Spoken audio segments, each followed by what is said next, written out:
நியாய பிரமாணத்தின்படி கொஞ்சம் குறைய எல்லா ரத்தத்தினாலும் சுத்திகரிக்கப்படும். ரத்தம் சிந்துதல் இல்லாமல் மன்னிப்பு உண்டாகாது. அல்லேலூயா. நியாய பிரமாணத்தின்படி பார்த்தீங்கன்னாக்கா ரத்தம் சிந்துதல் இல்லாம மன்னிப்பு உண்டாகாது. கொஞ்சம் குறையனா கொஞ்சம் குறைய எல்லா ரத்தத்தினாலும் அப்படின்னா எல்லாம் ஒரு மிருகத்தை பலி கொடுக்கும்போது எல்லா ரத்தத்தையும் சிந்தினோம் கீழே. அப்பதான் மனுஷனுடைய பாவம் நிவர்த்தி ஆகும், பாவ மன்னிப்பு உண்டாகும். ரத்தம் சிந்துதல் இல்லாம பாவ மன்னிப்பு இந்த பூமியில இல்லை. ஒரு கடா வெட்டினாலும் ஒரு கோழி கொடுத்தாலும் ஒரு பறவையை கவு கொடுத்தாலும் கடவுளுக்கு பலி செலுத்தி பாவ நிவர்த்திக்கு என்று செலுத்துகிற பலியில எல்லா ரத்தத்தையும் கீழே சிந்துவாங்க. கொஞ்சம் குறை எல்லா ரத்தத்தில சிந்தணும் கீழே. அந்த மாதிரி தான் இயேசு கிறிஸ்து அவருடைய கடைசி சொட்டு ரத்தம் வரைக்கும் விலாவை குத்துறான், செத்துட்டாரான்னு செக் பண்றதுக்கு. எல்லாம் சொல்றான், போர் சேவகன் சொல்றான் இவர் செத்துட்டாரா பாடுறான்னு. அவன் என்ன பண்றான், ஈட்டி எடுத்து செக் பண்றதுக்கு விலாவில் குத்துறான். அந்த ஈட்டி நேரா போய் இருதயத்தை பிளந்துதான். இருதயத்துல கொஞ்சம் நஞ்சம் இருந்த ரத்தமும் சொட்டிடுச்சு. அப்ப என்னன்னா கொஞ்சம் குறிய எல்லா ரத்தத்தினாலும் பாவம் நிவர்த்தி ஆக்கப்படுது. ரத்தம் சிந்துதல் இல்லாம பாவ மன்னிப்பு உண்டாகாது. நீ எவ்வளவு குளத்துல குளிச்சாலும் சரி, எந்த இடத்துல கும்பமேளா மாதிரி எத்தனை இடத்துக்கு நீ போனாலும் சரி, ஒண்ணுமே உனக்கு விமர்சனமே கிடையாது. அப்ப நம்ம இந்த அறிவு யாருக்கிட்ட பாவ மன்னிப்பு இருக்கிறது, பாவ மன்னிப்பு எப்படி வருது ஒரு மனுஷனுக்குன்றதை நாம் அறிந்தோமானால் நிச்சயமா நாம் ஆசீர்வதிக்கப்பட்டவர்களாய் மாறும். அல்லேலூயா, அல்லேலூயா. அதை லூக்கா எழுதின சுவிசேஷ புஸ்தகம் 1ஆம் அதிகாரம் 77ஆம் வசனத்தை வாசிச்சு பாருங்க. லூக்கா எழுதின சுவிசேஷ புஸ்தகம் 1ஆம் அதிகாரம் 77. நம்முடைய தேவனுடைய உருக்கமான இரக்கத்தின்படியே அவருடைய ஜனத்துக்கு பாவ மன்னிப்பாகிய ரட்சிப்பை தெரியப்படுத்தும் போதும் அவருடைய ஜனத்தின் பாவ மன்னிப்புக்கு ரட்சிப்பை தெரியப்படுத்தும்படியாக அந்த யோவான் ஸ்நானகனை ஏற்படுத்துறாரு. இந்த யோவான் ஸ்நானகன் தான் யோர்தான் நதியில பாவ மன்னிப்புக்கு என்று ஞானஸ்தானம் கொடுத்தார். இந்த ஃபார்முலாவை தான் இன்னைக்கு என்ன பண்ணிட்டாங்க, காசியில கங்கையில அங்க இங்கன்னு போய் எல்லா நதியிலும் நீங்க குளிச்சு எடுங்கன்னு. பாவ மன்னிப்புன்றது ரொம்ப முக்கியம். அறிக்கை செய்யணும், என் பாவத்தை இனிமேல் நான் செய்ய மாட்டேன், ஆண்டவருடைய பிள்ளையா வாழ போறேன், தேவனுக்கு உகந்த வாழ்க்கை வாழ போறேன், இனி அவருடைய சட்டத்திட்டங்களுக்கு உட்பட்டவனா இருக்க போறேன் அப்படின்னு சொல்லி எடுக்கிறதா, அறிக்கை செஞ்சு எடுக்கிறதா, தன் பாவங்கள் அறிக்கையிட்டு ஞானஸ்தானம் பெறுகிறதா உண்மையான ஞானஸ்தானம். பாவ மன்னிப்பு உண்டாகும். நீ ஏதோ ஒரு நதியில போய் முழுகி எந்திரிக்கிறதுனால இல்லை. அப்போ இதை தாங்க சொல்கிறேன், இந்த ஞானஸ்தானத்தை கொடுத்த அந்த மனுஷனை அப்படியே ஃபாலோ பண்ணி இன்னைக்கு வரைக்கும் அங்கங்கே நதிகள் எடுங்கன்னு சொல்லி ஜனங்களுக்குள்ள இப்படி ஒரு மூட நம்பிக்கையை ஜனங்களுக்குள்ள ஏற்படுத்தி விட்டாங்க. ஜனங்களும் போய் குளிச்சுட்டு அப்படியே ஏந்து வெளியே வந்து தண்ணி அடிக்குது.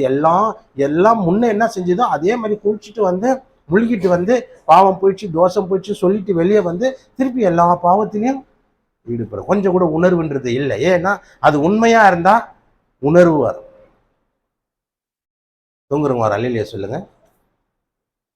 அது உண்மையா இருந்தா என்ன வரும், உணர்வு வரும். மெய் சிலிருக்குதுன்னு சொல்லுவாங்க இல்லையா, அப்படின்னா மெய் சிலுக்குது, மெய் சிலுக்குது. மெய் சிலுக்குறதுனா என்ன, உடம்பு சிலுக்குதா? அதான் எப்படி சிலுக்குது அது? சரி, உங்களுக்கு ஒரு உதாரணமா சொல்றேன் பாருங்க. மெய் சிலுக்குதுன்னா என்னன்னா, இப்போ ஒரு காத்து போகுது, ஒரு கருப்பு போகுது, ஒரு பேய் நடமாடுது, அப்படியே நம்ம உடம்பெல்லாம் செலுத்துக்குவோம், பேசும்போதே செலுத்துக்கும். ஏன்னா அது மெய், உண்மை. அல்லேலூயா. அது உண்மைன்றதுனால தான் நம்மளுக்கு என்ன உடம்பெல்லாம் செலுத்துக்குது. ஐயோ உணர்ந்த பாரு இது காத்து நடமாடுது பாரு செலுத்திச்சு. மெய்யானதை கேட்கும் போதோ பார்க்கும் போதோ உணரும் பாரு, உணரும் போதே உடம்பெல்லாம் என்ன ஆயிடுது, செலுத்து கொள்ளுது. அதெல்லாம் இதுதானா அப்படியே நாத்து நட்ட மாதிரி ஆயிடுது உடம்பு. அல்லேலூயா, அல்லேலூயா. அப்போ அது மெய்யா இருந்தாதான் அந்த மாதிரி நடக்கும். பொய்யா இருந்தா நடக்குமா? பொய்யா இருந்தா நடக்கும். அப்ப நீ மெய்யான ஒரு முழுக்கு போய் அந்த நதியில இந்த நதியில எந்த நதியில போய் புனித நீர் ஆடிட்டு வந்தாலும் அது மெய்யினா உனக்குள்ள உணர்வு வந்து எல்லாத்தையும் விடுவேன், ஒழுங்கா வாழ்வேன், நல்ல மனுஷனா இருப்பேன். ஆனா அது பொய்ன்றதுனாலதான் நீ அதை விட முடியல, திருப்பி போயிட்டு அதே மாதிரி தான் எல்லாத்தையும் இல்லையா. கர்த்தர் என் நண்பர் ஒருத்தர் பாருங்க, மாலை போட்டார், 40 நாள் குடிக்கவே இல்லை. அப்புறம் போயிட்டு வந்து அதை விட டபுள் மடங்கா குடிச்சார். காரணம் அவருக்கு உணர்வு வரல. ஏன்? அது போட்டம் பிரயோஜனம் இல்லை. சும்மா ஒரு 40 days என்ற ஒரு ஃபார்மாலிட்டி எல்லாம் பார்க்குறவங்க என்ன சொல்ல போறாங்களா அப்படின்னு. இப்போ 40 டேஸ்க்கு அப்புறம் டபுளாக அடிச்சா இருப்பார். டபுளாக அடிச்சு ஆஸ்பத்திரியில் போய் செத்த போயிட்டார். டபுளாக குடிச்சவனும். அல்லேலூயா. யோசனை உங்கள் ஊர்லேயே ஒருத்தரா? பாருங்க, கர்த்தர் நல்லவர். விட்டுது அந்த 40 நாள் சேர்த்து வச்சு டபுளாக அடிச்சார். ஒரு நாளைக்கு ஒரு கோட்டரை அடிப்பார்னா இந்த 40 நாள் விரதம் இருந்தார் பாருங்க. போயிட்டு மாலையை கட்டிட்டு வந்து வீட்டுக்கு வந்த பிறகு டெய்லி 2 காலையிலேருந்து மதியானம் வரைக்கும் 1, மதியானத்துலேருந்து நைட்டு வரைக்கும் 1, டபுள் அடிச்சார் பாரு. சீக்கிரமாக உடல் வெந்து செத்துது. அப்போ என்ன, உணர்வு இல்லை. மெய்யாக இருந்தால் சிலிருக்கும், உண்மையாக இருந்தால் சிலருக்கும் உணர்வு உண்டாகும். காற்று நடமாறதே உணர்வு உண்டாகுது. இல்லையா? அப்போ உண்மை அதான் சொல்கிறேன், தேவனை நாம் அறிய வேண்டும் அப்படின்றது. பாருங்க, அதே எபேசியர் 1:7 எபேசியர்ன்ற ஒரு புஸ்தகம் 1ஆம் அதிகாரம் 7ஆம் வசனம். எபேசியர் 1:7.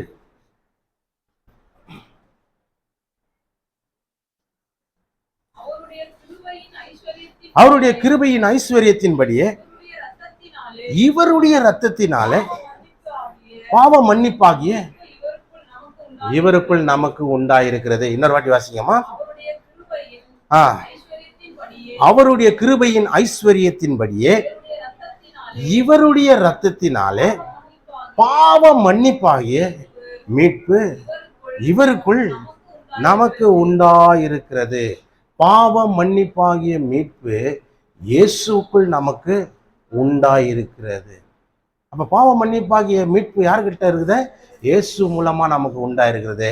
ஆனா நாம எதையோ எண்ணி பார்க்கிறோம், யாரோ சொல்றதை கேட்டு பாவம் இப்படி நிவர்த்தி ஆகும், அப்படி நிவர்த்தி ஆகும், இந்த பரிகாரம் செஞ்சா, அந்த பரிகாரம் செஞ்சா, இந்த ஒரு கடமையை செஞ்சா பாவம் போகும், மீட்பு உண்டாகும் நாம நினைக்கிறோம். மூடத்தனமா என் ஜனங்கள் அறிவு இல்லாமல் சங்காரமாகிறார்கள். அப்போ நம்ம என்ன அறிவு வரும்? இயேசு ஏன் வந்தார், ஏன் ரத்தம் சிந்தினார், ஏன் மரிச்சார், ஏன் உயிரோடு எழுந்தார், இதை நாம் புரிந்து கொண்டோம்னா நிச்சயமா நமக்கு மீட்பு வந்துடும், பாவ மன்னிப்பு உண்டாகிடும். இல்லையா? அவருடைய ரத்தத்தினால தான் பாவ மன்னிப்பு. ரத்தம் சிந்துதல் இல்லாமல் பாவ மன்னிப்பு இல்லை. அப்ப இயேசுவின் ரத்தம் இந்த பூமியில சிந்தப்பட்டதுன்னா இந்த பூமியை மீட்கும்படிக்காகவே அவர் அந்த ரத்தத்தை, மாபெரும் தேவன் மனிதனாய் பிறந்து மனிதனாய் ஒடுக்கப்பட்டு அவர் சிலுவையில மரணம் பரியந்தம் அவர் அந்த இரத்தத்தை சிந்தினார். ஏன்னா அந்த இரத்தத்தின் மூலமா நமக்கு ஒரு மீட்பு, பாவ மன்னிப்பு உண்டாகும் அப்படின்னு. அல்லேலூயா. பாருங்க, பாவ மன்னிப்புனா என்ன சார் அர்த்தம் அப்படின்றத நம்ம பார்க்கலாம். பாவ மன்னிப்புனா என்ன சார் அப்படின்னு பாருங்க.